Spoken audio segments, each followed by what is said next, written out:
All right, so let's go ahead and take a look at knowledge check 3.3.4. So step one was assign the values 1000, 5, and 0.05 to variables d, k, and h. So let's go ahead and do that. So we've got d is equal to 1000, k is going to be equal to 5, and then h is going to be equal to 0.05. So I'll highlight these three and execute all three. Okay.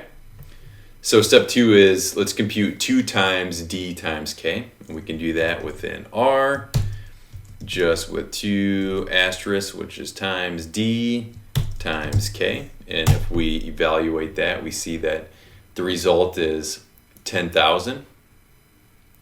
Now what it asks us to do is do basically what we just did, but divide that amount by h. So I'm going to go ahead and copy what I previously did. And I'm going to put that in parentheses just to highlight that's the numerator, and divide that by our denominator h. And if I run that, I see I get scientific notation 2e plus 0.5, which basically means it's 2 with 5 zeros trailing that, which would be 200,000. And the last step says, now put this together to compute what we call the economic order quantity, EOQ. And this is like a supply demand type of equation.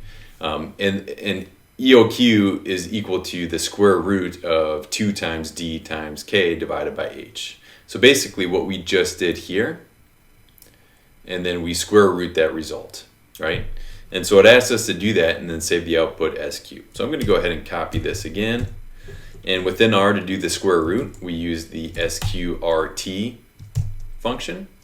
And then I'm just going to go ahead and pass it the previous equation. And we want to save this all as q.